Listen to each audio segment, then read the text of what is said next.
Welcome to Cardinals Cover 2 with Craig Grialou and Mike Jurecki.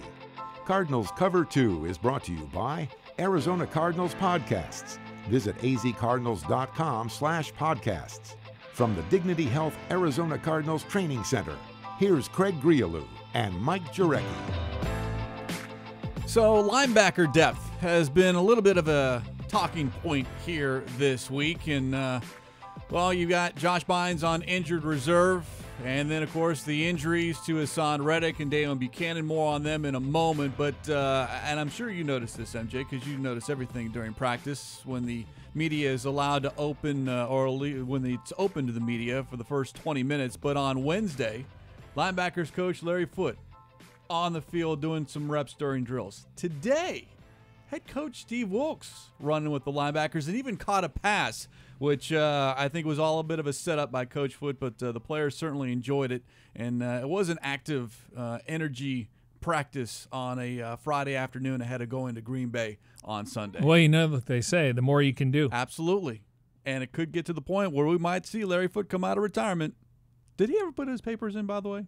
That's a good question. Well, now, when you become a coach, I guess it's assumed, but he looks like he can still go. Oh, yeah. I love his passion. I mean, just ever getting a chance to talk to him, maybe he's walking into the locker room or you see him coming off the field. I mean, I like covering him as a player, and I think he's a really good coach, and I'm glad that Steve Wilks got a chance to interview him and Kevin Carver and Byron Leftwich and, some of these other guys that were leftovers from the previous staff. Because a lot of times when you bring a new staff in, they're going to bring their own guys in. And obviously Wilks obviously has ties to a lot of these guys, including the defensive coordinator, Al Holcomb. So, again, more you can do. But I think Larry Foote, he's cut his teeth as a really good coach, a very good communicator. I don't think he's too far removed from the game. And if you're a linebacker, you just watch the way he played throughout his career, and including with the Cardinals. I mean, he bailed them out when they needed him. This last, maybe his second to last year here with the Redbirds. By the way, Larry Foote, an excellent follow on Twitter during Michigan games. It is very, very entertaining. So we'll see what happens with Michigan in a bowl game coming up here this month. All right, it is a Football Friday, and it is time to take off here on Cards Cover 2. What's ahead on the show? Lambeau Field, one of the more well-known places to play football. We'll touch on the history and, yes, of course, the weather as well. It's a Fitz Friday. You'll hear from number 11. Also, Patrick Peterson addresses his future again, though sounded more committed this time. And, of course, your questions via social media using the hashtag CardsCover2. Hashtag CardsCover2 with the number 2 to get involved in the show here on this Football Friday as we come to you from the Dignity Health Arizona Cardinals Training Center on this Friday afternoon. A little overcast on a Friday, but certainly not nearly as cold as it will be in Green Bay on Sunday. First, though, the news of the day, and that centers around who's in and who is out here for Week 13. Only one player has been ruled out by head coach Steve Wilks, and that is linebacker Dayon Buchanan. He will not play, miss his second straight game. Better news, though, for a handful of players who are listed as questionable: Budda Baker, Rudy Ford, DJ Humphries, Hassan Reddick, and Chad Williams. Wilks only referenced 3 of those players, Humphries, Reddick, and Williams, saying he was, quote, very hopeful, unquote, that they will all be able to play. The concern here, though, is if Humphries is unable to go, what do you do along the offensive line? And Coach Wilks said, well, Zach Goldich or Will Holden will play, and Holden just returned, re-signed on Thursday. The former 5th-round draft pick of 2017. So you could see a little bit of a different offensive line coming up on Sunday. Yeah, we know that Corey Cunningham, it's only been a few games, so we got to pump the brakes, and you want to see him make progress. And there's going to be some times where he's going to be on the ground and he's going to miss some blocks, but you got to hope you cut down on the mental errors. And obviously, if Humphries isn't able to go, then Corey Cunningham becomes the blind side to Josh Rosen. Now, Will Holden, he was here before. He spent when he was released by the Cardinals, he was with the Colts on their practice squad pretty much the entire season. And then recently he was with the Saints, and he was actually cut earlier in the week, and then he flew in town here, signed with the Cardinals. No, he has experience. So it could be Will Holden, a guy that just signed during the week, just based on his experience. Now, I'm not at practice when they're going on with drills and going through their team stuff and game plan stuff. And you wonder who was getting the majority of the reps there, because Humphries wasn't able to practice, or at least in some cases limited. So, and DJ Humphries, I want to make sure he's okay before he returns. I want him to stay healthy because I think it's important that he has to stay healthy because he's your fixture at left tackle. And he's going to have a fifth-year option coming up, and then the Cardinals are going to have to make a decision. Do they give him a long-term deal? Because you want to lower that cap number if you can. Now it takes two to tango, and he obviously wants to be here. And I consider him, when healthy, and probably a top 15 left tackle. But you have to be on the field in order to be considered a top 15 tackle. So obviously the medical staff has been working with him, and at this time maybe they're just being cautious because you don't want to have any setbacks. You don't want any rehab in the offseason, but it'd be nice to see him finish strong if he's able to play. But this opens the door for a guy like Corey Cunningham, and regardless, he's likely going to be on the right side next year. Healthy Humphries is your left tackle, and if the Cardinals do draft a lineman in the first round who maybe played left tackle in college, he would be an option at right tackle, and then you would have competition between Corey Cunningham and the possible first-round pick. Yeah, Humphrey's still dealing with a knee issue, and as MJ said, it could certainly open up the door for Will Holden or Goldich. Holden played 7 games, 5 starts last season, 5th-round draft pick, and was added because Jeremy Vunovich, who got the start at right guard last week, that hamstring has been bothering him for a while now, and they finally said, all right, let's make sure you're healthy, and he was placed on injured reserve. That's now 4 offensive linemen on IR: A.Q. Shipley, Justin Pugh, John Wetzel. That, to me, is when you're talking about offensive struggles, that's where it begins with, is the lack of offensive continuity going all the way back to training camp. Well, you're talking about starters now. Yes. I mean, when you look at Shipley and Pugh, and then they released Andre Smith. And your top reserve or your number one backup, John and Wetzel. Yeah, exactly. And Wetzel's a free agent. I would assume they would try to bring him back because at this day and age, position flexibility is huge. Yeah, it's great you can play left and right tackle, but if you can play both of those and also left and right guard, you're going to find a spot on this team. And so the fact that Wetzel's really come a long way, and I don't think he's a starter, but he's definitely a good depth guy. He can give you a start here and there. I don't know if I want him starting long term, so curious to see if they try to retain him.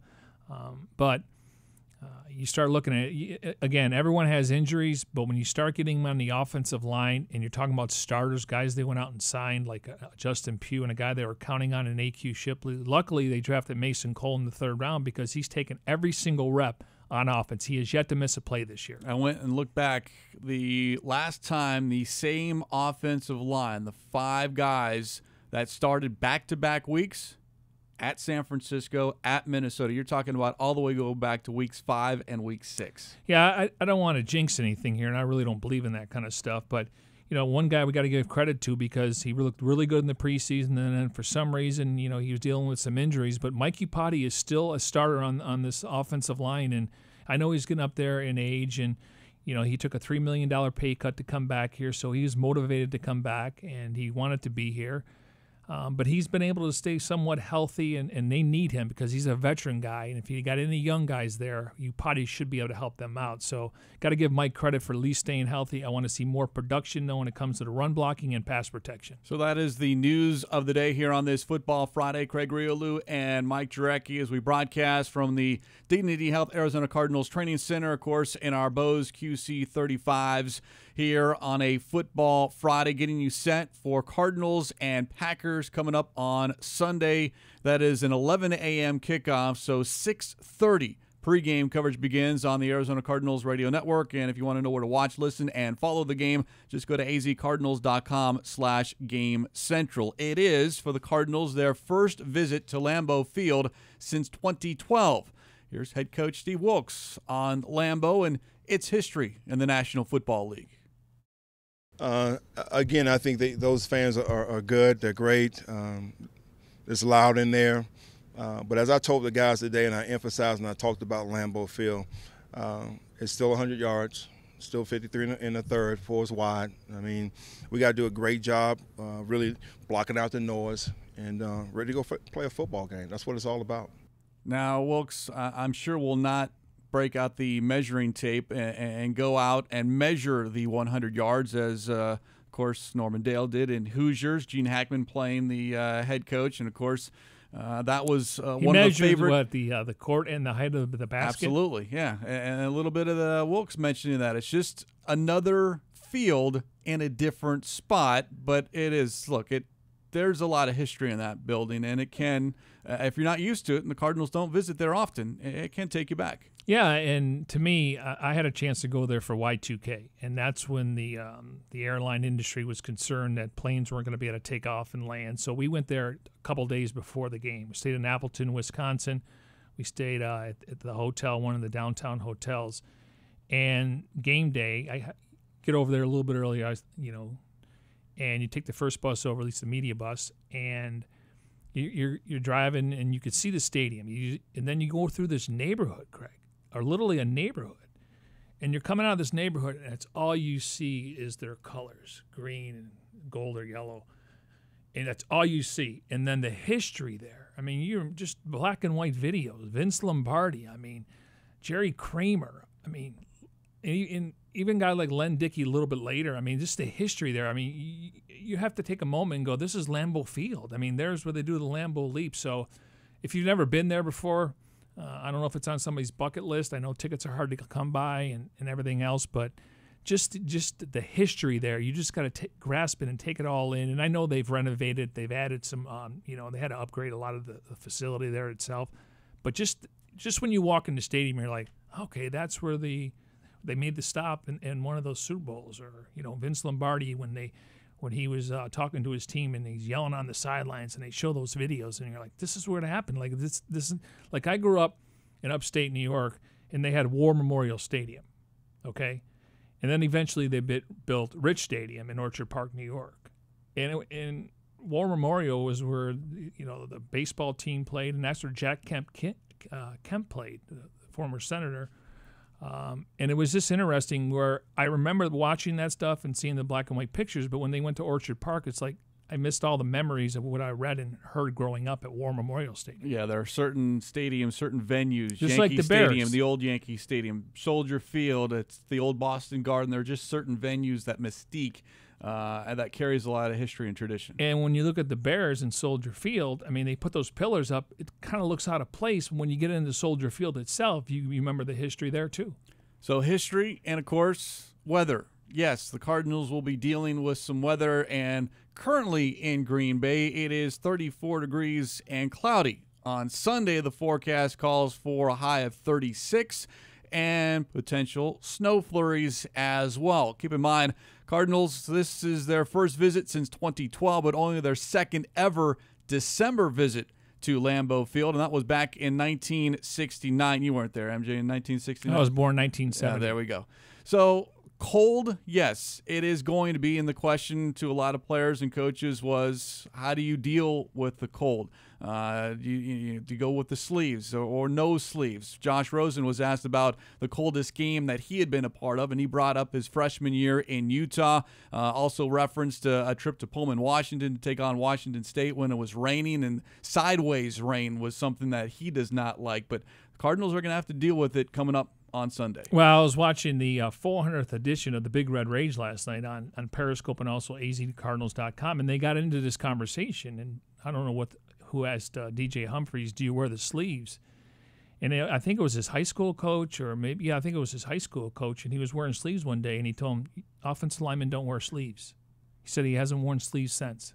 Well, we'll see if he's wearing sleeves on Sunday. He said he's not. Okay. Maybe put a little oil on there. That's true, yeah. So they can't grab you. Now, David Johnson, who played at Northern Iowa, he's played in snow, sleet, rain. He said the cold weather still affects him. Yeah, his quote was, cold is cold. Yeah. And at a certain point, he's right. I mean, and he's been in Arizona for a little while now, and your blood kind of gets a little warm, and then you go to the cold weather, and you start to feel it. And, of course, for Rosen going to Lambeau Field for the first time in the cold weather and the conditions, is it going to be a wet ball or whatever? Offensive coordinator Byron Leftwich said, yeah, it's been talked about all week long. Yeah, I mean, I do, because I know he's a California kid. So from that standpoint, just letting them know how it's going to be up there. Just I do that every week, though, just how historic of a place that is, really. We talk more about what Lambeau Field means to this league, what Lambeau Field is. And more, I mean, the weather's going to be the weather, but more about each place he walk into, I just try to give him some sort of history of it and what it means to this, especially when you go into Lambeau Field, what it means. Now, they have great heating coils, so I know you can't prevent it if it's sleeting or raining, but if snow does fall on Saturday night, they could have a tarp, but they got good heating coils. Now, it's something to look for when they pan the Cardinals bench. How many guys are sitting down with a jacket on because that bench is usually or huddled heated. around. Yeah, or just one heater. of those big jackets where if it's windy or rainy, you're not going to get it. It's not going to hit you as much. Now, when I was doing sidelines, there was hot chocolate on the sidelines and like a chicken broth, not chicken soup. It was just something you drink to keep you warm. And I've always told people growing up in upstate New York, Niagara Falls, always have thick socks on. If you have a chance, have a glove on and a hat. Your feet and your head and hands will keep you warm regardless of the weather. Yeah. It's a little tip. Uncle Mike with a tip here on a Football Don't Friday. get frostbitten. And So- I guess 160 fans are going to this game. Oh, dress accordingly for those who are making the trip to Lambeau Field. So you've got the history, you've got the weather, and all that plays into the fact that the Green Bay Packers are very, very good at home. Now, overall this season, they're like the Cardinals. This is a season that they would like to forget at 4-6-1, but at home, they're undefeated. They haven't lost in 5 games. There was the one tie to the Vikings. But just looking at what Aaron Rodgers has done with the Packers in the month of December as a starter, 16-1 as the Green Bay Packers quarterback at home in the month of December. This all is what the Cardinals are facing coming up this week. Well, as a whole, Green Bay has been really good. They're one of the top 5 teams over the last 10 years in December. Maybe it's the weather. Maybe it's a guy like Aaron Rodgers. We know that they got in as a wild card and made a run to the Super Bowl and won that. I look at some of the teams they beat. In Week 1, they beat the Bears 24-23. Week 2, they hosted the Minnesota Vikings. That game went to overtime, 29 apiece. Week 4, they hosted the Buffalo Bills. They beat them 22-0. Week 6, they hosted the San Francisco 49ers. They beat them 33-30. 33-30. And then they beat the Miami Dolphins 31-12. So those are their 4-0-1 record. Aaron Rodgers, 20 touchdowns, and only 1 interception. And he plays much better at home, obviously, based on the record you talked about just now. That's crazy. He has been sacked, though, quite a bit, the 4th most in the NFL, and a lot of his sacks have come on 3rd down. I mean, this is an offense that, outside of Aaron Rodgers, he doesn't have a lot of weapons to throw to. Aaron Jones is their running back. He does very well. But as far as the Green Bay offense, you're used to seeing Aaron Rodgers being able to kind of like pick apart defenses depending on where he's able to throw the ball to. The concerning part, though, is the talk in Green Bay all this week was Aaron Rodgers and his footwork. Is he lost a step?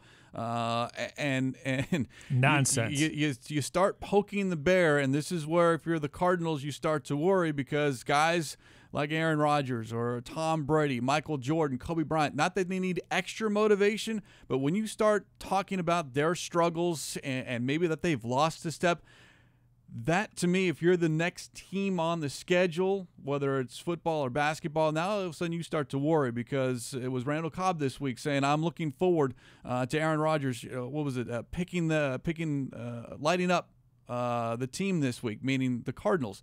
It wouldn't surprise me, depending on the weather, if the plan is for Aaron Rodgers, much like we see a lot of time with Brady, shotgun formation, 5 wide, and just throw the football around the field several times, 30, 40, however many times it takes, especially considering who starts at cornerback for the Cardinals, because you got Patrick Peterson on one side, David Amerson we expect to be the other corner, but outside of that, I mean, they've released 2 corners in the last 2 weeks, so there is a significant unknown. Leonard Johnson, if he's active. Would get some playing time as well. Number 27. Yeah. Emerson has experience. We'll see how he plays, but at this point in time, at least he has experience. Now, he doesn't have experience with the Arizona Cardinals. You take a look at the matchup. I got to think, you mentioned they can go 4 and 5 wide. I think they can run the ball in the Cardinals, utilize play action, and then open things up. Now, I think this is just me thinking out loud. I think Peterson is going to draw number 17, Devontae Adams. Randall Cobb has missed 6 of the last 8 games. Sounds like he's closer to playing. So you're going to have Emerson on possibly Randall Cobb. If Cobb's playing in the slot, that becomes Budda Baker's assignment. Now, Jimmy Graham, and I talked to Larry about this, he has, I don't know if it's a hairline fracture, a slight fracture, or he has a broken bone in his thumb. He's been trying to play through it. And a lot of people in Green Bay are questioning, why don't you just put him on IR? Now, he's more of a pass-catching tight end. I wonder how it affects him there. Obviously, it would affect him in the blocking. But Larry told me that he's played with the hairline fracture, and there's a little brace you can wear. He said you still can grab a jersey and shed the block. So maybe he's toughening it up, but he has not been very productive in the last couple of games. And speaking of productivity, the fact is that the Packers get off to a good start, but the last couple of games, Second half, they've only scored, what, 3 points each of the last 2 weeks. So 6 points in the second half. We know the Cardinals have got off to a good start in a few games, but if the opponents come out and made some adjustments at halftime, and they've given up a ton of points in the third and fourth quarter. So, but I do think they're going to try to come out and run the ball because on paper you look at the Cardinals' rush defense. Everyone's been able to do it. And if you get a healthy and productive Kemdichi, maybe he can stack back-to-back games together, Corey Peters and Rondy Gunter, and then you got your pass rushing. I'm concerned with the linebackers because there's not a lot of depth there, even though Hodges is a guy that can stop the run. Don't want him in coverage. Maybe we'll see Zeke Turner or Hassan Reddick there. But it'd be interesting to see how they defend Jimmy Graham, a big target, but not very productive. He's got the hand injury, the thumb injury. But Patrick on Adams, I think I take my chances there. And then Randall Cobb, he's missed some time, but he's a go-to guy for Aaron Rodgers. The other name, as far as the Green Bay Packers, when you talk about availability, you brought up Randall Cobb. The other name to keep an eye on is tackle David Bakhtiari, who last week suffered 2 different knee injuries, was in the game, out of the game, back in the game, and then finally sat the rest of the game. He's a question mark for Sunday. And now if he isn't able to play, now you've got a question mark for the Packers as far as who protects Rodgers' blind side as far as if you go back to pass. So I understand. For me, whenever you have a quarterback, Chandler Jones will be licking his chops. Whenever you have a quarterback of an Aaron Rodgers ilk, or even last week Phillip Rivers, I understand every defensive coordinator says, well, you got to stop the run, and the Cardinals haven't shown the ability to do that. So yeah, you want to hand the ball off. I just think when you have quarterbacks like that who are great at reading defenses and finding open receivers, regardless of who those receivers are, that if you're Aaron Rodgers, if you can convince Mike McCarthy, there's been some debate and talk about their relationship, I think they come out throwing just because of what's been happening and what the talk is. And I understand your point about running on the Cardinals because everyone has.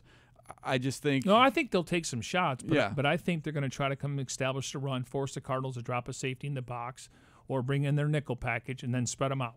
And the weather, depending on what kind it is, it snow, is it sticking, or is it rain too hard, sideways, whatever it is, wet ball, and but put it this way, the Packers know how to deal with all that stuff. Cardinals don't. And they're starting left tackle, David Bakhtiari, thank you.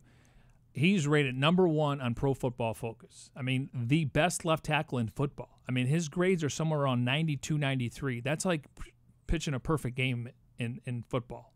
I mean, they don't give out 100 grades. I mean, guys make mistakes to get beat, give up a pressure, a tackle for loss. But on paper, they showed the stat during the game, number 1 in the NFL. So they're going to miss him. And there was a drop-off when he went out of the game. So, but Rodgers is so savvy. They'll put him in the gun. He could run the zone read. He can run the RPOs. He can roll out and extend plays just like Russell Wilson with his legs. So you're going to have to plaster coverage, even though you think maybe because sometimes we give Chandler Jones and the guys that sack the quarterback, there are things called a coverage sack where there's nobody open and the quarterback has to eat the ball or he gets pressured and he gets knocked down. So maybe the Cardinals can get a couple coverage sacks. But if you're Chandler Jones going against a backup left tackle, he's got to be licking his chops. Now, something that's surprising based on the records, we know the Cardinals have a couple of wins, and you talked about the Packers 4, 6, and 1. Look where they are in the NFL in sacks.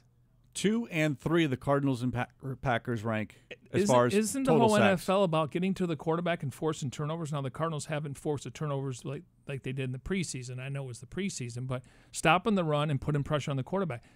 Who's number 1? Pittsburgh? Yeah. 39? I believe it is Cardinals 39. 37. And the Packers 36. And Pittsburgh 39, Arizona 37, Kansas City, Green Bay, Minnesota all at 36. It's fascinating. Now, we know the Cardinals have been trailing, so possibly the Packers too, but they don't have Julius Peppers. They have Clay Matthews, very good player. But, I mean, who else is playing opposite where you can double someone? I'm just surprised that these teams with non-winning records almost are at the top. Now, obviously, the Steelers are a playoff team, and the Kansas City's a playoff team. And obviously, Kansas City benefits from the leads they get, and they can get after the quarterback. But as much as these two teams have struggled, whether it's stopping the run, giving up points in the red zone, that they're ranked that high when it comes to sacks, because sacks can turn a game around. So that is the matchup on Sunday, Cardinals and Packers. Again, it is Week 13, 11 a.m. is the kickoff. Wake up, spend your morning with us here on the Arizona Cardinals Radio Network. 6:30 a.m. the pregame begins as we continue here on Cards Cover 2. Craig Riolu and Mike Jurecki from the Dignity Health Arizona Cardinals Training Center. We do it every Monday, Wednesday, and Friday. Watch us live on azcardinals.com/live video. Also find us on YouTube. Search Cards Cover 2. If you ever miss a show, just download it as a podcast via Apple Podcasts, Google Play Music, SoundCloud, or tune in. As we continue here on this Football Friday, it is, of course, a Fitz Friday, hashtag Fitz Friday. And before we hear from number 11, as we do each and every week here on a Friday, how about we flash back with number 11? It's time to once again open up the Big Red Vault. Palmer under center. Palmer takes the snap, play action pass. Palmer setting up, he's in trouble, he's hit, gets out of there, rolls right, throws back to the left. Fitz is wide open, caught at the 35, nobody's there. He's at the 40, at the 50, turns upfield at the 45, at the 40, 35, stiff arms 30, 25, 20, Fitz to the near side 10, to the 5 and tackled there. Carson Palmer somehow got out of trouble and found a wide open Fitz, 75 yards. Snap to Palmer, rolls out, and it's a pitch to Fitz, running straight ahead into the end zone. The shovel pass for the touchdown of the win. The Cardinals advance to the NFC Championship game on a shovel pass, of all things, in one of the craziest games ever.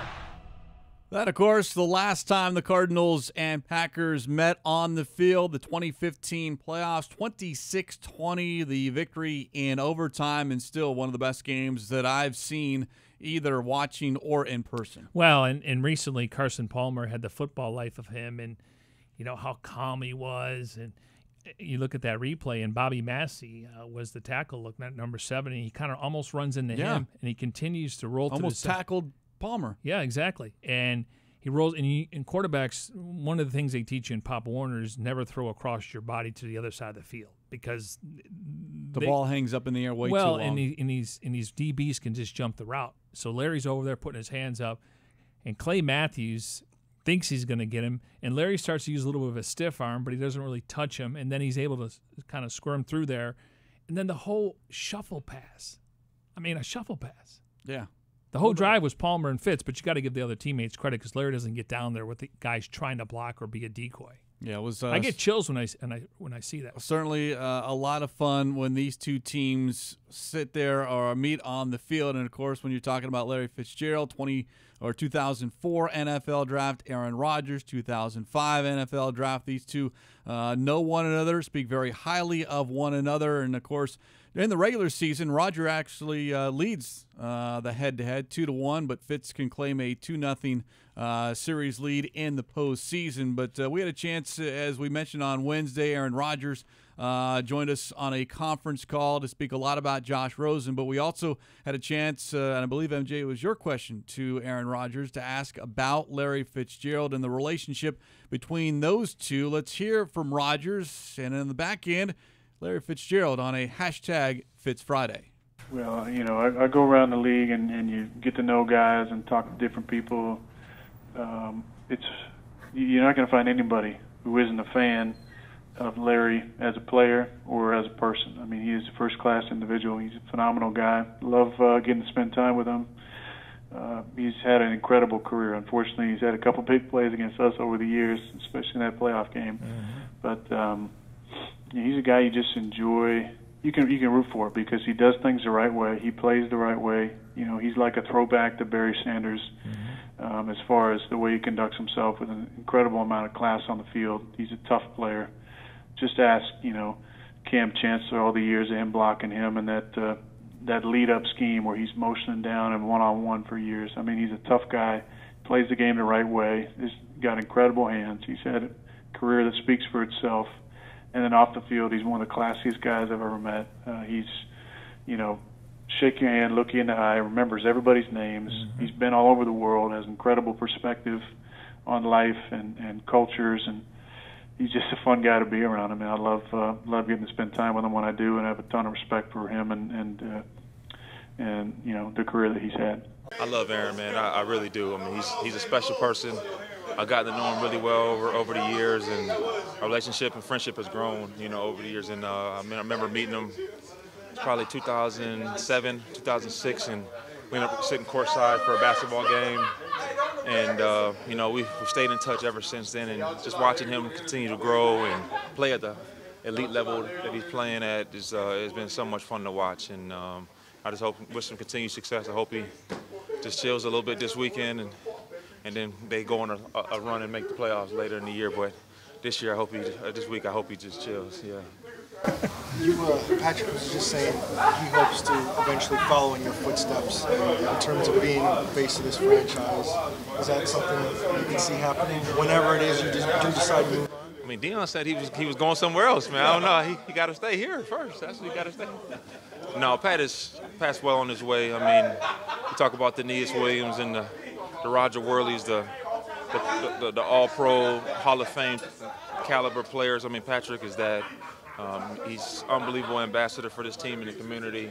He represents himself, his wife and daughter. I mean, he's what you look for in a football player. Not only on the field but off the field. And we're very fortunate to have him here and contributing and doing what he's always done for this team, and hope that's for years to come. And him and David and Josh, they are the franchises players right now, and this organization's in great hands with guys like that, in leadership roles. Well, I mean, you got to think I've been doing this since I was 6 years old, so it's not like it's not pulling teeth.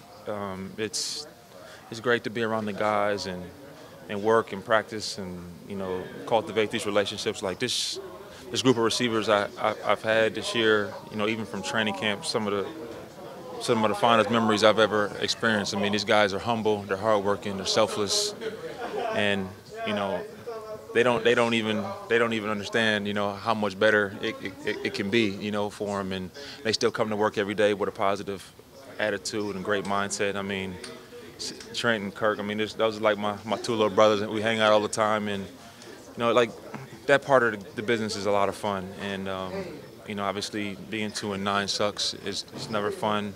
Doesn't leave a good taste in your mouth, but I mean, the relationships and the camaraderie and the competition and all those things are really what you do it for. You play for each other.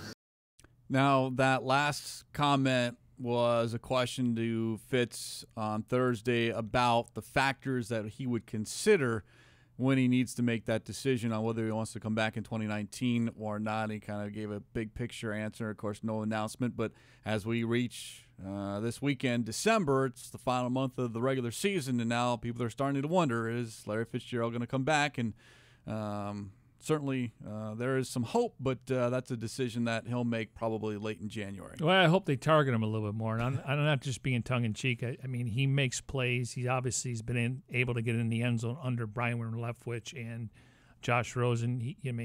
I know when we talk about feeding the ball at home, the crowd gets into the game, but he also brings energy to the sidelines. So I just hope he gets targeted more. And if this is the Final Four, I mean, we better enjoy it. We've been spoiled for years, and there's nobody going to be able to replace him. I like Christian Kirk, but those are some big shoes to fill. Now, you mentioned that Aaron Rodgers 2-1 against Fitz. Aaron Rodgers, you're right. 0-2 in the postseason, though. 0-2. Yeah, but how many Hail Marys has he connected with? Well, he had 4 in one game and 2 in the other. A couple of Hail Marys back to back.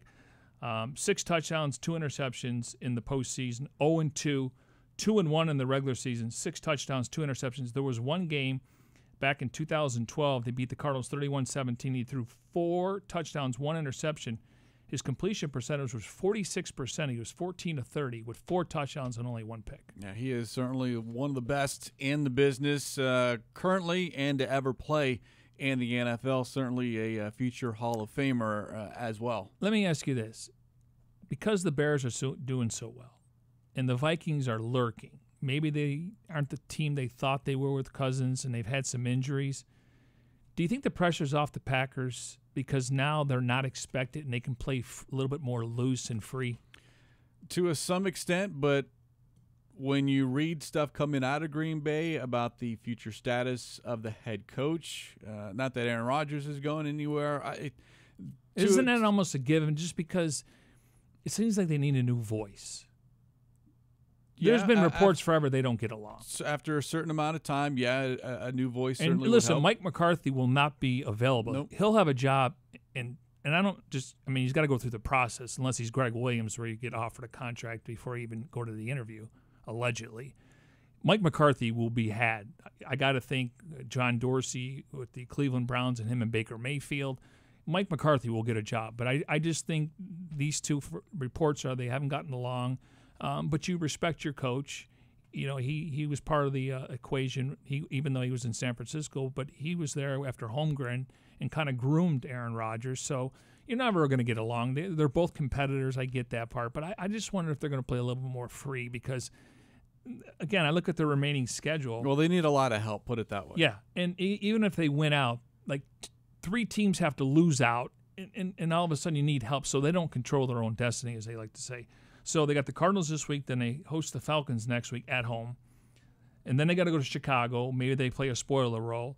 Then they got to go play the New York Jets, and they end up with the Lions. So there's some winnable games, but they need help, and they got to win out. I just think they're going to come out and play a little bit freer because when I say the pressure's off, the pressure's on for these guys to play well, and they are criticizing Aaron Rodgers about his footwork and his ball placement and how he's struggling in the second half. But I think that's the least of their worries when you look at the stats. 20 touchdowns, 1 interception. It is a Football Friday here on Cards Cover 2. We'll get to the Bird Gang sound-off here in a moment. Still time to get your questions in using the hashtag CardsCover2. Hashtag CardsCover2 with the number 2 to get involved in the show here as we come to you from the Dignity Health Arizona Cardinals Training Center. Of course, broadcasting in our Bose QC35s. If you're looking for something to get me, MJ, this holiday season, Bose.com is certainly a nice place to start. I mean, ever since we've been wearing them, I can't even feel them on my head. That just went right over your head. No, I heard what you said. Okay. You keep asking, and you know this Secret Santa thing and all this other stuff. We'll figure that part out. It doesn't have to be a secret. You just go, here, Merry Christmas. It's not a secret when you ask for it and you receive it, but you can't even feel them, and they got a little button over here. Just cancels everything out. So sometimes I can't hear you, but I choose not to listen. Yeah, I know how it is with you over there.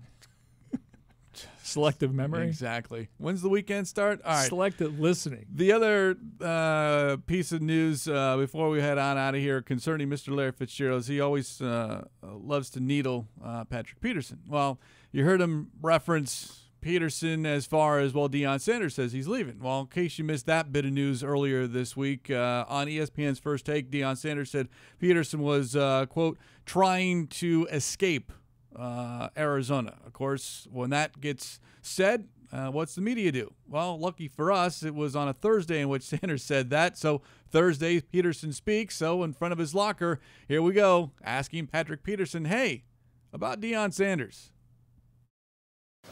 Man, Aaron Rodgers is probably the best quarterback we're going to play all year. Seriously. Rocket Man. His nickname is Rocket Man for a reason. Does it bug you that your name keeps getting brought up by other people? Devontae Adams, another good one. I can't control what's coming out of Deion's mouth.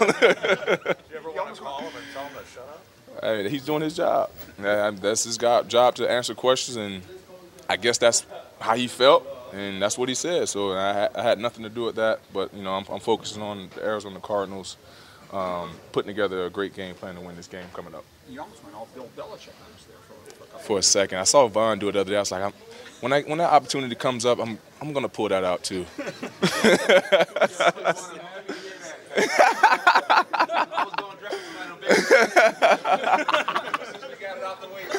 We good, Fizzy?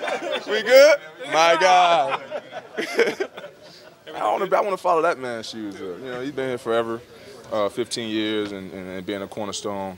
of this Arizona Cardinal organization. I feel like I'm next in line, so we'll see what happens. That last piece right there was something that he has not said, I don't think, in a while, and certainly did not say when he first addressed his future here. As we welcome you back to Cards Cover 2. Brandon Natus, Cardinals manager of social media, joining us as he does every Friday here on Cards Cover 2. And what do you got for us, Brandon? How you doing, Brandon? I'm a South Florida kid, so I'm a little nervous for the cold weather this weekend. Oh, come on. You've been in cold weather before. You know, I'm not like Mike Jurecki, where I grew up in a snow day. But I go outside in his bathing suit and do a But I am snow angel soft in now. Buffalo. Do you have the required clothing? Yeah, I'll just layer. I lived in okay. Connecticut briefly, so I learned you keep. Yeah, as I'm saying, my mom definitely made sure I was warm, so I don't have a cold. There was a sweater that you were wearing earlier this week. I would encourage you to wear that on Sunday too, to help as far as the layering is concerned. Patrick did not think it was a good look, but no, I have other sweaters that I can wear. Oh, that's right. He was ripping on you. Keep your ears warm, keep your feet warm, keep your hands warm. warm. There So you go. Cardinals fans heading out there, take that from my 6 months living in Connecticut. But we'll get you to social questions. All right, Bird Gang needs to sound off here on a football Let's Friday. hear it, Brandon. So we'll start with Twitter. Cardinals 31. We really appreciate you always sending in questions every single He show. may Watch be the show. our social Cal Ripken Jr. Yeah, this pitched guy, it. and he's always asking questions. And I know, based on what's happened this year, a lot of them are the same questions. But keeps it positive too. To True. the credit, where like a lot of other people ask questions where kind of know what they are. So how do you think the Cardinals can contain and minimize the impact of Aaron Rodgers this game? I know it's always about getting to Aaron Rodgers, but I'm going to go the opposite way and say it's on the secondary. And a huge test to the cornerback opposite Patrick Peterson, whether it's Johnson, whether it's Emerson. But if you can cover guys, then that will allow that defensive line, a Chandler Jones, a Marcus Golden, to get to Aaron Rodgers. But if you're not covering, it doesn't matter how quick those guys are to Aaron Rodgers, he'll get the ball out real fast. I want to hit him. I mean, everyone talks about, well, keep him in the pocket and, force him to make some tight throws. No. I want to put pressure on him. I want to hit him. And because he has been, I'm not trying to hurt him. I'm just trying to hit him to Just let him know you're around. Yeah, force him to throw the ball.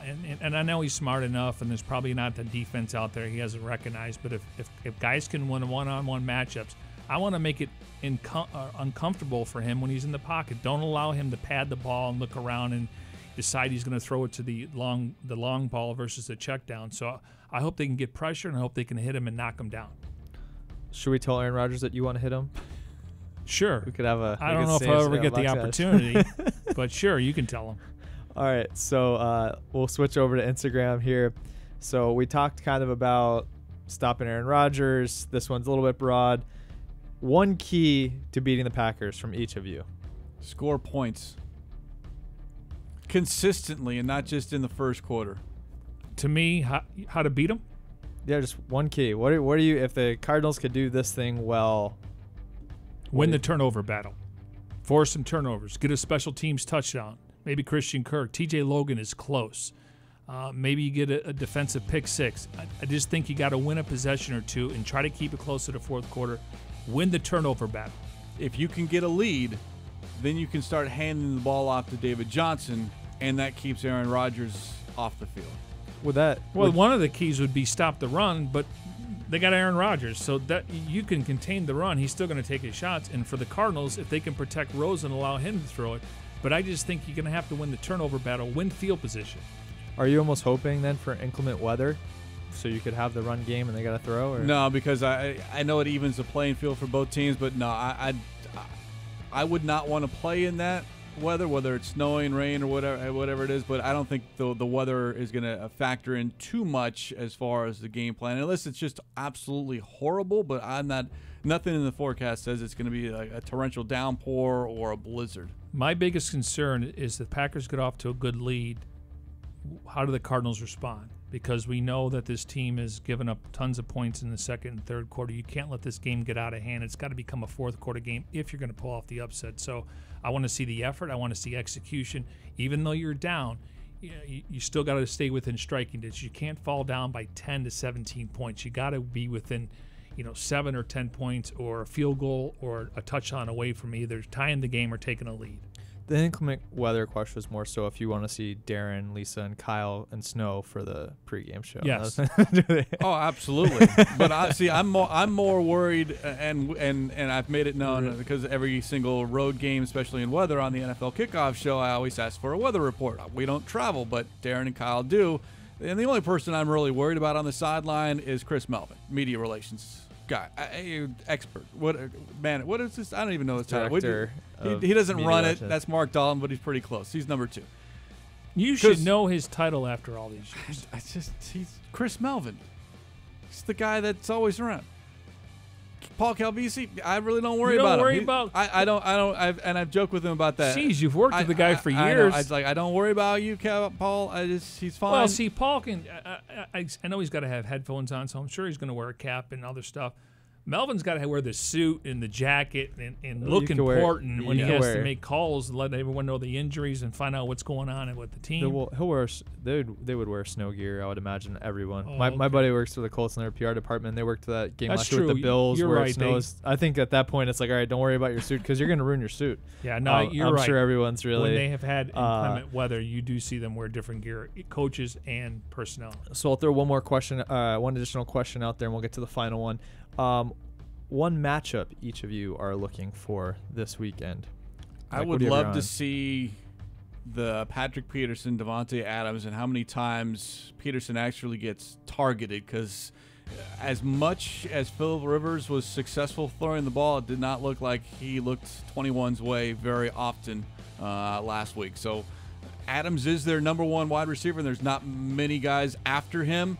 If Peterson shadows him, follows him around, that will be fun to watch. Depending on who's active and who isn't active, Chandler Jones against a backup left tackle. Now that's stating the obvious one.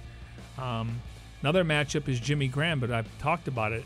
I don't even know why he's still active. And I spoke to Larry earlier, and he said he had played with a slight hairline fracture in his thumb, and you have to wear a little bit of a brace. But they're not even targeting him, and he could still use his hands, but he's not. The last couple of games, he hasn't been a big production guy, and Cardinals have struggled against tight ends. You want to make sure you put a hat on him on third down and put a hat on him in the red zone. But I would say whoever's guarding Jimmy Graham, but he hasn't done anything. I'll say the Cardinals have to stop the run, and hopefully they can force some turnovers when it comes to Aaron Rodgers. All right, so the final question we have for you, and I think you talked a little bit about this. There's talk about potentially, there's always is going to be Larry's last year. People always wondering that. When Larry does decide to retire, who on this team do you think could be the heir apparent? You don't maybe necessarily have to say on the field as much because that's challenging, but maybe as far as a face of the franchise. The face? Yeah. Well, we know Patrick Peterson would be the logical choice as far as most tenured guy after Fitz, and then being just as vocal and outgoing. We need to make sure he sticks around. But if you're looking for someone on the offensive end, David Johnson. I'm going to go Josh Rosen. The franchise. All right. I just think the quarterback commands the room, his leadership. It doesn't mean other guys have more skins on the wall. David Johnson, I think Christian Kirk can be a captain. I look at Patrick Peterson and Chandler Jones. I think the face of the franchise is going to be Josh Rosen. All right, fellas. Appreciate Brandon, you. stay warm. Questions. Yeah, I'll try to. Yeah, good luck. Maybe some chicken broth or some hot chocolate. Hand warmers. Something. I'll be in the. They want to talk. Oh yeah, that's right. I forget about this every single week. It's your one biggest decision that you have every single week, Brandon. And I always forget to ask because you're the one that decides this. Wink, wink. Uniform. What are the Cardinals wearing on tweeting at Sunday? me complaining about the uniforms if we wear a combo that they don't like. So we gotta watch. Can't make everyone happy. No, I know. I've learned that. We're wearing white on white, so iced out to blend in the in frozen with the snow. tundra. There you go. It'd be hard to see us. We'll kind of be hanging in the snow and then just pop out for a touchdown. And this is the second or third time we wore white on white. Oh, we've only worn white on red once a season. Every other away game we've worn white on white. So we've got a couple left. So we probably won them what do we have, 3 road games after this, right? So we've worn white on white 4 other times, I believe. Still looking for red on red. Come on, Brandon. I am not talking about future. I'll tell you what we're wearing this weekend. Beyond that, you're not. Well, we got to remind ourselves every week. Jimmy has to say uniforms. Yeah, I mean, that's part of why he's do in a better here. job And people here. want to know, especially for home games, is they want to sync themselves up what the players are wearing. Absolutely. Thank you, Brandon. Brandon, appreciate it. Enjoy your trip to Green Bay. MJ and I will be nice and warm in the studio, and we'll wish everyone that is making the trip to stay warm to Green Bay. And that's going to wrap up this episode here on this Football Friday. Cards Cover 2. We do it every Monday, Wednesday, and Friday. Special thanks to those behind the scenes, Tim Delaney, Jim Amahundro, and Jeremy Schnell. For Brandon Natus, Mike Jarecki, I'm Craig Riolu. As we leave you here on this Friday, we do it every Friday. Let's get you hyped. It is Week 13, Cardinals at the Packers. The Cardinals and Packers have met twice in the postseason. He's going to score! Cardinals win! Both times treating us to overtime thrillers. It's insane! And the Cardinals win an amazing game. Sunday stakes aren't anywhere in the same ballpark, with both teams in the midst of disappointing seasons. The venue, however, makes any matchup worth watching. Lambeau Field is both historic and advantageous, particularly when Old Man Winter pays a visit. Can the Cardinals don their earmuffs to block out the cold and the noise? A win on the frozen tundra would be something to hang their hat on. Cardinals, Packers, Game 12 of the 2018 season. Sunday.